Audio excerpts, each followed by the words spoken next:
So I was just so done at that point. Am I so stupid that I let this happen?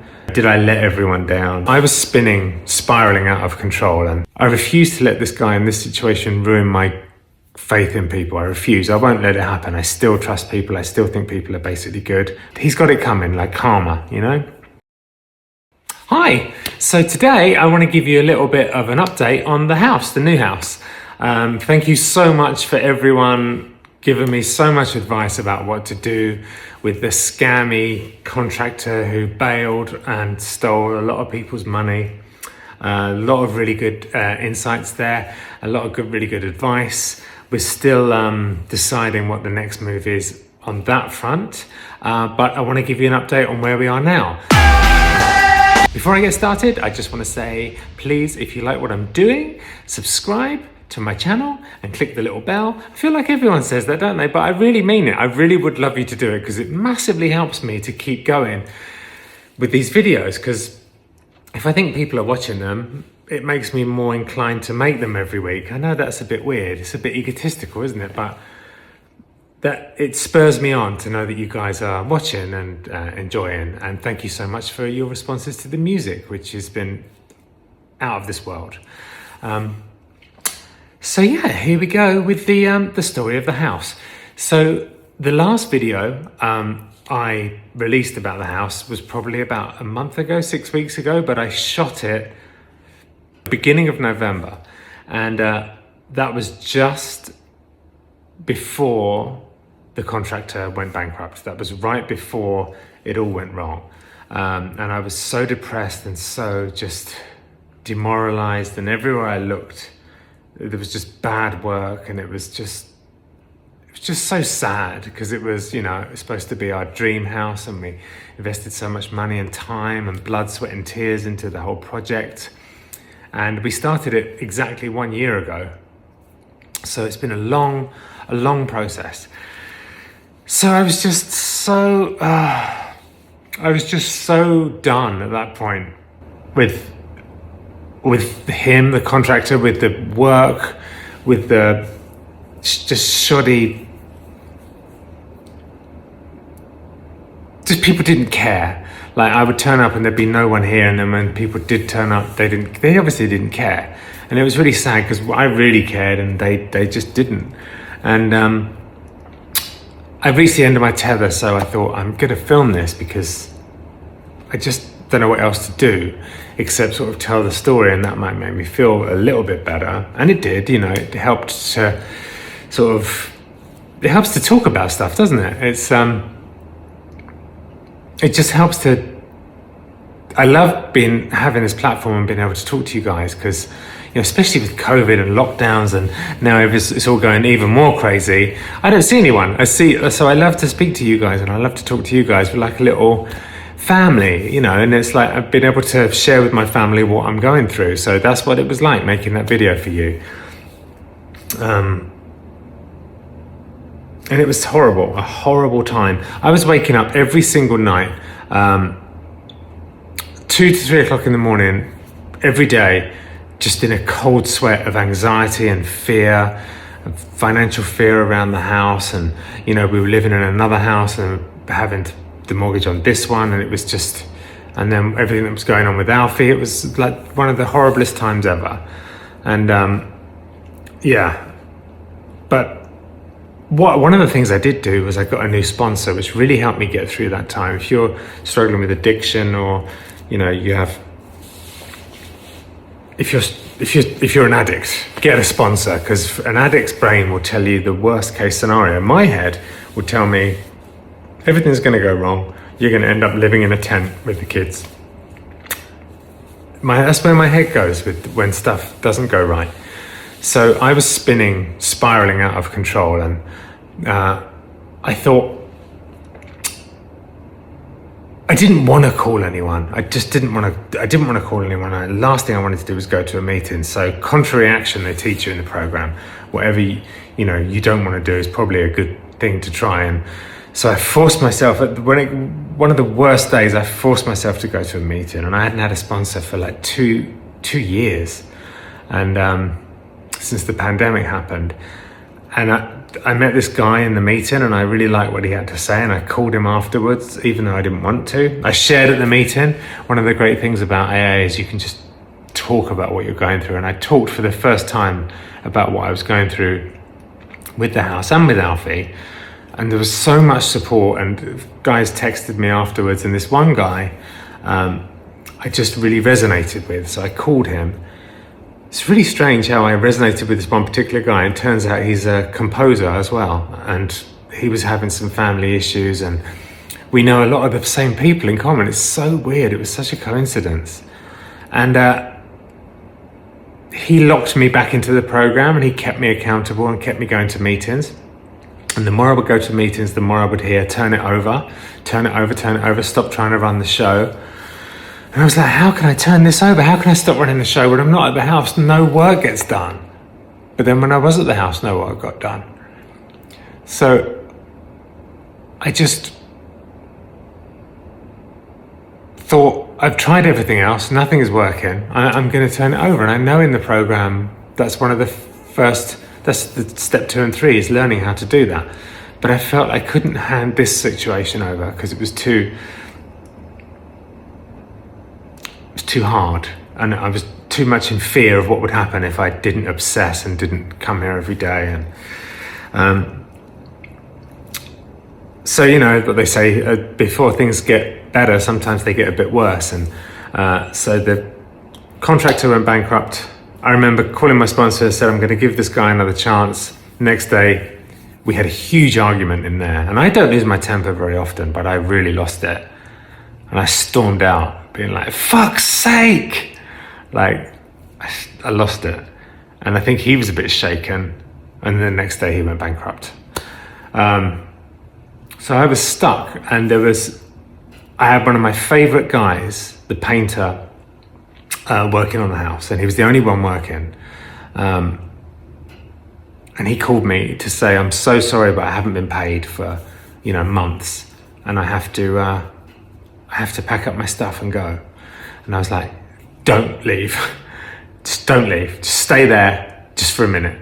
Got in my car, came over here, and it was just like the next right thing just became obvious. It was a real God shot. It was real higher power stuff, because just the next right thing, just all the time I've been obsessed about it, I wasn't getting the answers. But next right thing was like, keep hold of this guy. So I was like, I'll pay you. Just stay here and work. And he was like, okay. And I was like, I promise I won't be late paying you, and I promise I'm good for it. Even though I've been ripped off, I was like, I'm gonna have to just sink more money into this to try and keep it on track. Because a lot of times when the contractor goes bankrupt, I heard from people, the whole project falls over for years. I didn't want that to happen. I was desperate for that not to happen, especially with the kids. So I was like, don't leave. And then I sat down in the garden. I was like, who else did I love working on this house? And there was a really amazing carpenter who did everything, a guy called Ronnie. And I was like, he's amazing. And we talked, and I really liked his vibe. And I called him, and I was like, same situation with him. I haven't been paid. He hadn't been paid for a lot of stuff. And I was like, will you come and work for me? I promise I'm good for it. I promise I won't be late paying. And I promise I'll pay you. And he was like, okay. So I had Armando and Ronnie back on the project. And I was freaking out. I was just like, will you give me an estimate of how much it's going to cost to finish this house? And because I've been through so much, I was like, they didn't get the estimate straight away, because who has time when they're working? But I was like, oh my God, I'm not getting the estimate. That means they're not going to do it. And I was just like calling my sponsor. He was saying, hand it over. And it was just like a crazy time. So the estimate came in. I was like, okay, it is what it is. I can't let this house fall over for the sake of my family. I can't let it happen. I don't know how I'm going to pay for it. I'm just going to be in faith that it's going to work out. And I really didn't know. And I still don't exactly know, but I know that it's going to work out, and it's going to be fine. So I had those two guys, and I love both of them, and they're amazing like they really cared. You know what I said about everyone who was here before? These two, just they didn't care. These two guys really did care, and they're passionate about their work. And then I had to call. There was one guy that started the electric on this house. He's an amazing guy called Evan. He did a great job, and he didn't get paid, so he had to leave the job. And he emailed me months ago warning me that this guy I was working with wasn't trustworthy, and I was like, I didn't want to believe it because I'd sunk so much hope into this house. And I was like, maybe they just have a personality clash, I don't know. And I hope that's the case. And I said, I hope you can work it out. Of course, they didn't work it out because the contractor was a horrible, nasty person. So the electrician Evan had to leave. So the next call was to him. And I knew it had been left very badly with Evan. So I was like, I texted him first. I said, will you take my call? And he's another guy, passionate and great and cares about his work. And I was like, and he started the electrical already. So he knew how to finish it. And we were looking at other electricians and they were like, I don't know this is going to take me ages to work out what's been done. He said, I'll take your call. I said, this is what's happened. I should have listened to you. He said, I'll come there on Friday and we'll have a walk around. So 2 days later, amazingly, he said, I'll come back, I'll finish your house. I never was planning to not finish your house. So I had the three guys that I love the most working back for me now.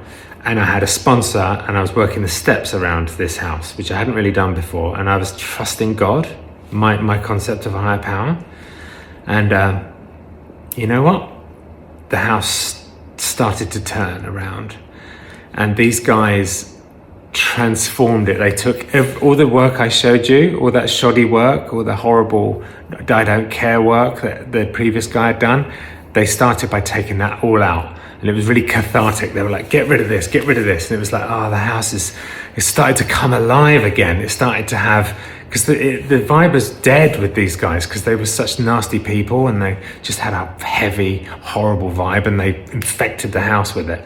So the more we were getting rid of their bad work, the more the house was getting this good vibe and coming alive again. I could feel it and see it. And it was just amazing to see. And then they, slowly started remaking the house from scratch, pretty much. And these guys have not only saved, they've made this house, it's not quite finished, there's another couple of weeks left, but they've made this house amazing. They've saved the day.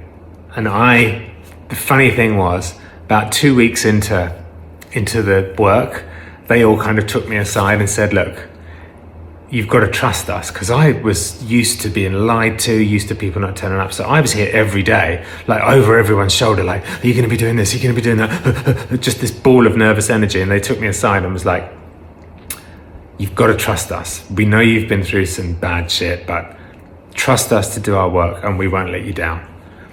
So the minute I sort of let go, and I did that, I hope they would agree with me that I did kind of, step back and I let them get on with it. And also the last project manager that was on the house, a guy called Todd, he came in to help out, but it was a difficult job for him because I've been through 5 project managers on this house, 5.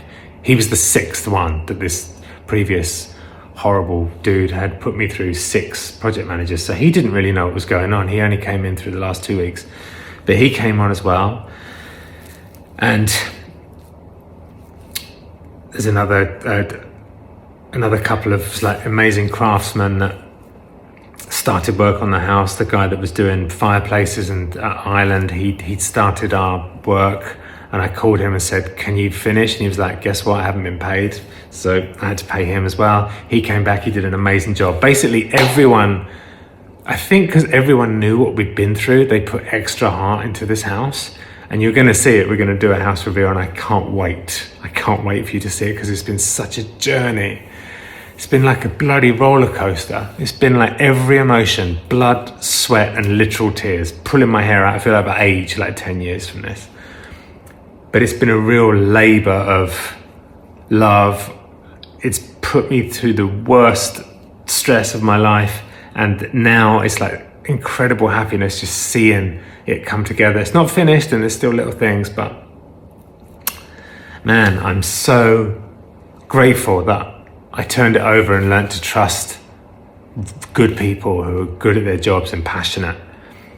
And I feel like what I learned is letting go is really good. If you have people that are passionate about what they're doing, let them do it. Like I was trying to micromanage and it didn't work out, but the minute I let go, you're going to see. I can't wait for you to see this house. I'm so happy.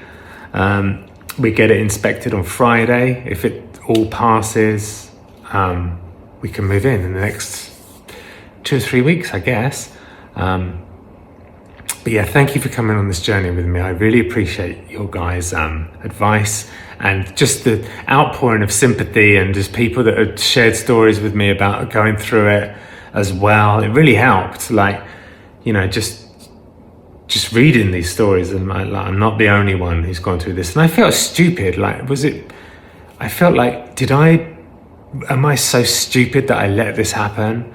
Is it am I like not savvy person? Am I, easily fooled?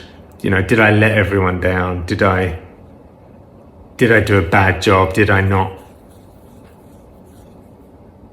do what was needed of me when I was just beating myself up? And I was questioning, am I stupid for letting this happen? And reading your stories made me realize that I'm not stupid. It happens to people, and I was too trusting is my problem. And I still am too trusting. I refuse to let this guy in this situation ruin my faith in people. I refuse. I won't let it happen. I still trust people. I still think people are basically good, and nothing will change me thinking that. Especially him, he won't, he's got it coming, like karma, I won't let horrible people ruin my faith in humanity.